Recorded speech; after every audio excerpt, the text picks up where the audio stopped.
A car is following me right now. It's coming back. He's literally following me. I need to call the police. I'm freaking out. I'm freaking out. What do I do?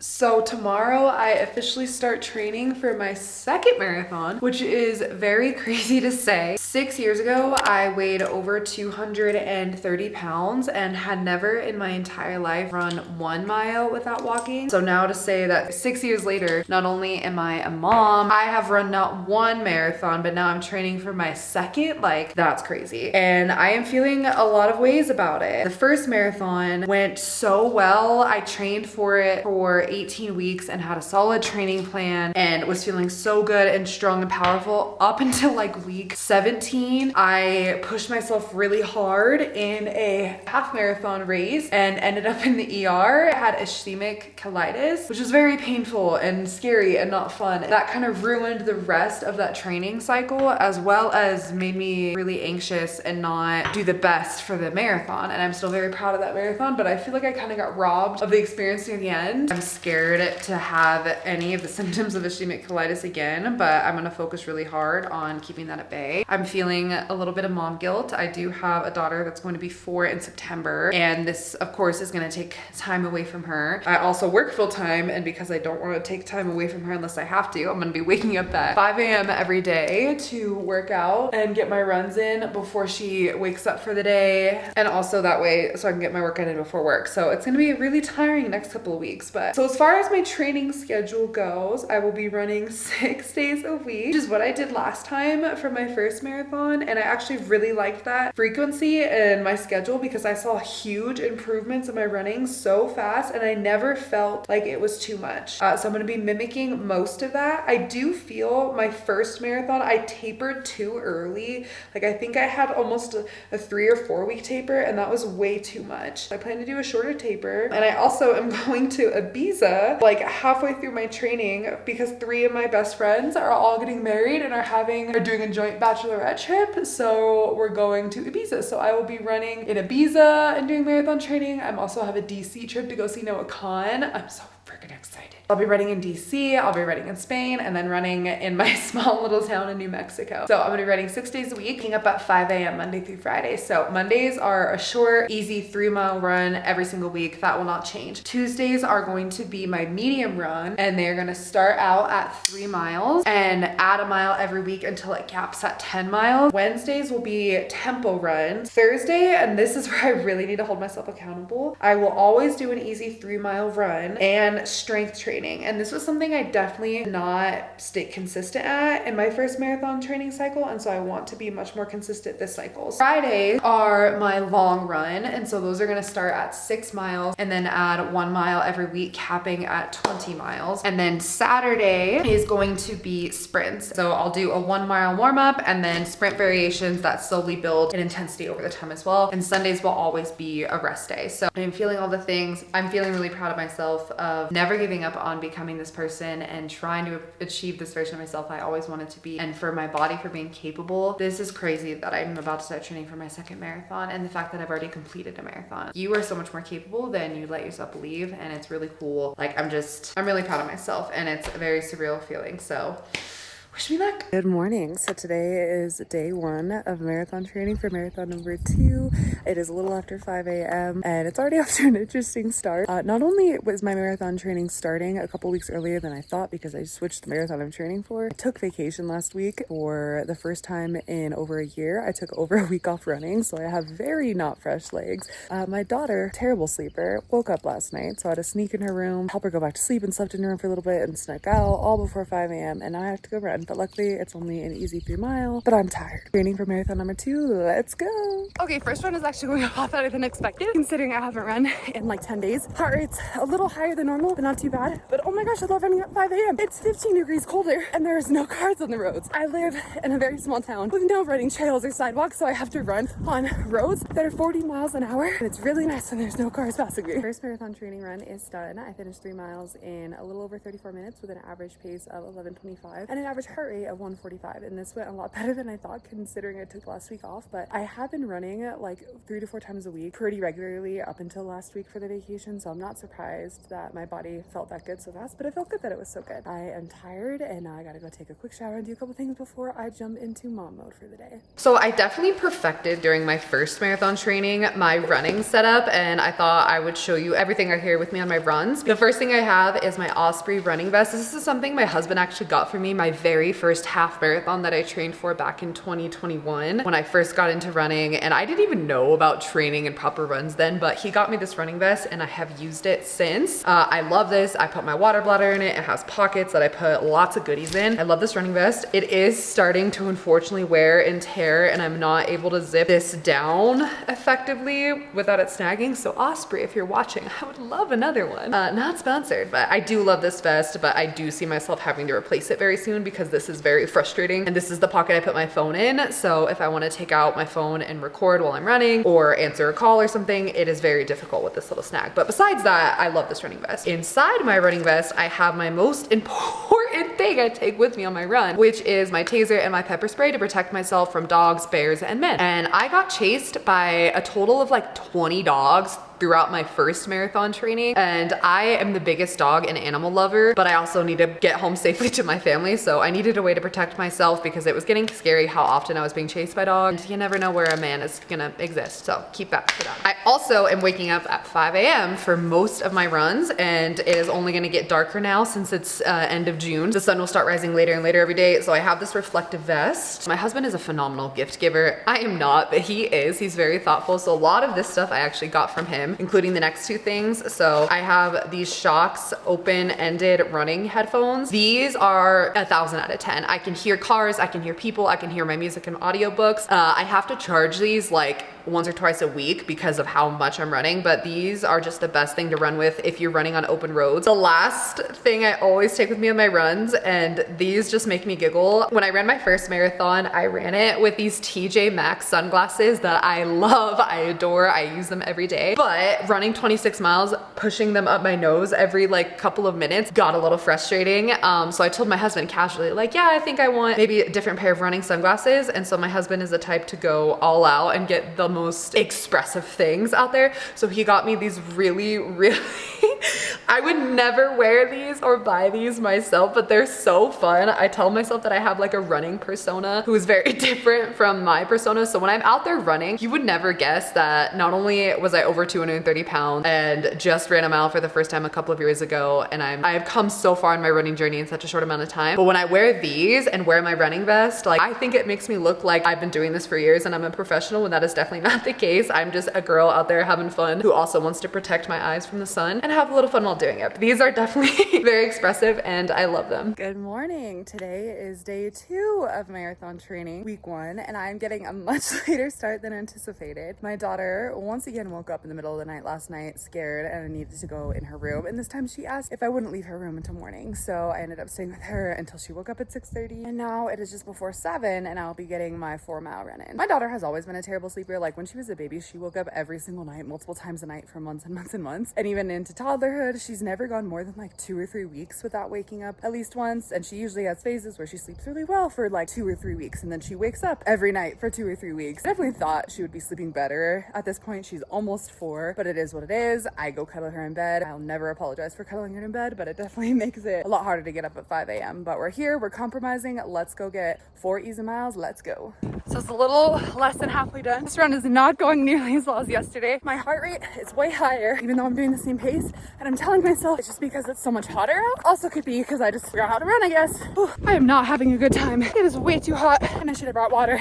Okay, so I finished 4 miles in a little over 45 minutes with an average pace of 11:25, which I think was my exact pace yesterday. But my heart rate was 15 beats higher. It was 160 average today, and yesterday it was 145. I think it was because of the heat and I didn't bring enough water, and I'm trying not to get in my head about it because like 4 miles is still a really long way, and I still did relatively overall pretty good. I just did not feel good during that run, but any run that you finish is a good run. I got out there and I got it done, and it's only day 2, so it is what it is. Let's keep going. Okay, so it has been a few hours since my run this morning, and I was on the struggle bus. I literally think I got a little bit of heat exhaustion. I got back and I went inside and I immediately had to get my daughter ready for her swim lessons and then to take her to preschool, and I was on the verge of passing out for a long time. So I have a lot to learn from my run this morning. Running at 75 degrees at 6,700 feet of elevation. Like, I live in the mountains. I live at a high altitude, and that accompanied with the heat. I run on asphalt roads, and I woke up and immediately went to go running this morning. So I didn't have a lot of water. It was just a dumb decision on my part. So I did not feel good for a long time. So I feel better now, and I will always, going forward, even if it's at a 5 a.m.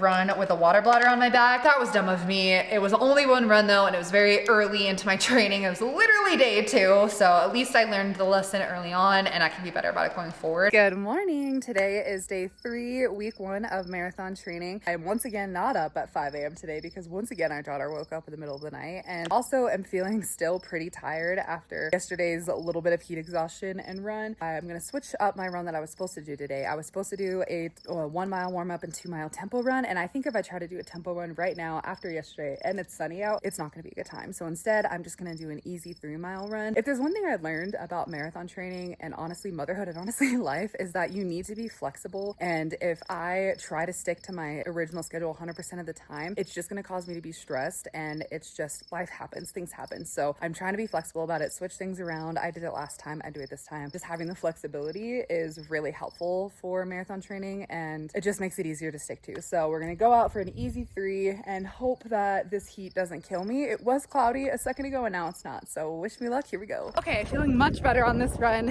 I'm definitely going slower because it's still warm, but that cloud, life-saving. Still not feeling as good as I felt Monday, but leagues better than yesterday. Looks like I didn't forget how to run. I finished today's 3 mile run in a little less than 35 minutes with an average pace of 11:35. My heart rate was 152, so it was lower than yesterday, but still higher than Monday. But the key when it is this hot is I just need to go slower. Yesterday morning, I definitely started out a little too fast with how hot it was, and I just need to accept that I either need to get up at 5 a.m. and run before the sun, or if I do run later in the morning, I just need to accept that I'm gonna be slower and I need to go slower. Good morning. Today is day 4 of marathon training, and I did wake up at my 5 a.m. alarm today. I'm so tired. Today we have a tempo run, so I'm gonna do a 1 mile warm up at my normal slow pace and then 2 miles fast. I've been doing this on my street, and it's not like a full out sprint, but it's definitely like as fast as I can maintain for 2 miles. So I don't know if I'm gonna have the energy to go that fast at 5 a.m. in the morning, especially after getting back into it this week, but let's go see what happens. I'm just so glad I'm actually awake before the sun, and I'm actually not dying of heat right away when I go on my run. So let's get it done. And I don't know if you're wondering, but in case you are wondering, yes, my daughter woke up again last night for the 6th night in a row, and we are so tired, but we are here to get it done. Okay, tempo run is done. I'm really starting to think starting my marathon training the week right after I get back from vacation was not a good idea. Before I went on vacation and took a week off, I was running almost every day. I wasn't doing long distances. The max I would do was like 4 miles, but I was running 3 to 4 miles at an easy pace, and I was doing speed training. So I would do a tempo workout and a sprint workout like once or twice a week. The workout I just did, I did a couple of times before I took a week off, and I was able to do it much faster than I did today, and it's a little frustrating, I can't lie, but I'm trying to tell myself, like, I took a week off, I was practically at sea level for that week off, and I didn't run. My body's naturally going to be slower getting back into it at altitude the next week, so try not to get in my head about it. I still got out there, I still got it done. I finished it in about 30 minutes. The first mile was a solid warm-up pace, and then I ran the second mile in 9 minutes and 11 seconds, and then the third mile in 8:44. I also live in a really hilly place. I live at the base of a mountain, so all of the roads around me are just rolling hills. So it's only week 1. I still got it done. I still woke up at 5 a.m. Still proud of myself. I need to be kinder to myself in my head, but it's hard. I got it done. I do have to do a strength training workout today, but I'm gonna do that later after my daughter goes to school. So time to go home, take a quick rinse, and jump into mom mode. It is much later in the day than I had planned, but work and life got away from me. But I have about an hour before I need to go pick up my daughter from school, so let's knock out a lower body workout. I only strength train once a week, and it is all lower body, and it is specifically exercises that I have read improve your running ability and fitness and endurance and such. So that is what my workout is going to be focused on. I don't train my upper body because my daughter, who is 35 pounds, wants me to hold her all day, every day. So she is my upper body strength training workout and is the best. So I'm just going to be doing lower body.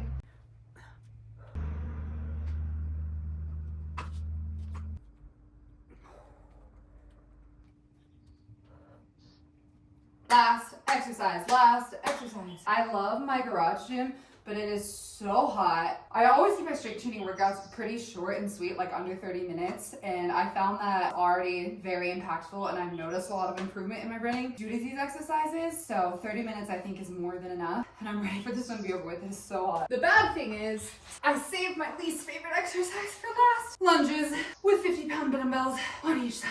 Okay. Okay, strength workout done. Very sweaty. I will choose running over strength training every day. I used to really love strength training, but now I'm just all about running. So these aren't my favorite, but I also need to be more diligent with them. Last marathon training, I really didn't do any strength training, and especially near the end. So I need to hold myself accountable and be disciplined when it comes to strength training, because I know it's worth it, even if I hate it. And now I have my 3 fur babies that are ready for some lunch.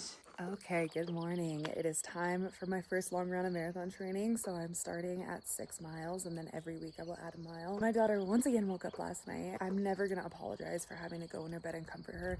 My husband and I will always comfort her and sleep with her as long as she needs. But we are tired. Waking up every single night, her waking up at midnight or 2 a.m. crying for us because she's scared and needing one of us to go comfort her is disrupting all of our sleep. So we are tired, but we are still out here. Let's go get 6 miles done, so hopefully I'm back before they wake up. The car is following me right now. I'm really scared.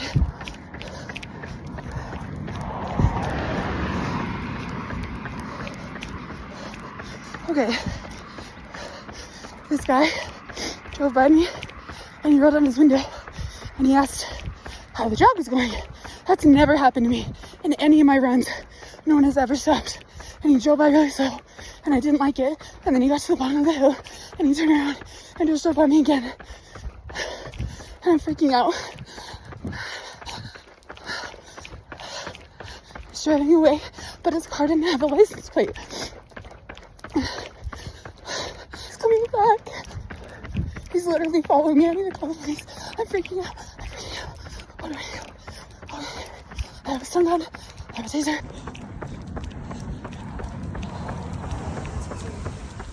Are you straight or lesbian? I'm straight and I'm not interested. Please leave me alone. Leave me alone. That was the worst thing that has ever happened. Like, that guy circled back and followed me 3 times and then stopped to ask me that, and I'm so scared, and my husband is at home sleeping with our daughter, so I can't call him. So I called the police because I didn't know if this guy's gonna come back, and I was on the phone with him for the dispatcher for 8 minutes and no cop ever showed up, but the car didn't come back, so I'm just running home freaking out. Ever seen that vehicle before? No, not that I know of. Like I said, I don't pay attention if they don't do anything, so yeah. So it is a few hours after I got back safely this morning, and I will tell you what happened. So I was doing the 6 mile long run, and I was right at the point where I needed to turn around. It was right at 3 miles. And so where I run is I take like one main long street to another main long street, and then I was taking a tiny little side street and was just about to turn around that tiny little side street. Car comes and he stops and he has his windows down, and it's a man, and it's a 4-door white car, no license plate, and he goes, "How's the jog going?" And I didn't hear him at first because I had my audiobook going and I was running, so I said, "What?" He goes, "How's the jog going?" And immediately just like everything about him is off-putting. He feels very creepy. I'm not liking this whatsoever. It's 6 in the morning. I live in a very rural place where all of the houses are spread out. It's very early, so there's no one around. There's no houses around. I really felt alone, and he just stopped in the middle of the road to talk to me. So I was like, "I'm good, thanks." You could tell he just wanted to stick around and talk, but I was not having it. So I kept running, and I was just almost at the point where I turned around, and where I was running, the road dips down a little bit, like it goes downhill and then continues straight. So he kept driving the direction I was running, and he goes down the hill, but I don't see his car continue up the road, and I can see the road and I don't see his car on it. So I know he's waiting at the bottom of the hill, or like maybe turn up. There's like a couple little neighborhood roads at the bottom of the hill, so I'm thinking maybe he went up the neighborhood, but I'm convinced he's waiting at the bottom of the hill. But I'm at my turnaround point, so I turn around. Then he turns around and drives by me the second time, and this time he doesn't say anything. anything, but I'm like, you just drove by me and then you turned around. Like, that is so weird. And again, it's 6 a.m. And so I'm watching him drive by me, and he goes to the stop sign and takes a right, which is the same direction I have to run, but at least he's driving ahead of me. And the thing about it is, like, where he took a right, that road is a really long road to go back to the other main road. So by the time I got to the road and took a right, I couldn't see his car anymore. And it was impossible for him to drive all the way down. Like, it was like probably another good mile and a half to the other main road. So I would have been able to see his car. I was only like 30 seconds behind him, and I didn't see his car. There was numerous little side roads and neighborhoods between where I was and where I needed to go. So I knew that he went in one of those neighborhoods, which is really scary because now I don't know where this man is. And he drove by me intentionally a second time, and I'm starting to get really freaked out. My husband is home. Like, I'm less than 3 miles from my house at this point, but my husband is home with our daughter in bed sleeping. So he doesn't have his phone, so I can't call him. And so, like, I'm looking over my shoulder literally every 5 seconds to see if this car is behind me. And sure enough, he comes from behind me again. He comes out of a different neighborhood, a different street, and starts coming towards me again. And I start really freaking out because I don't know what to do.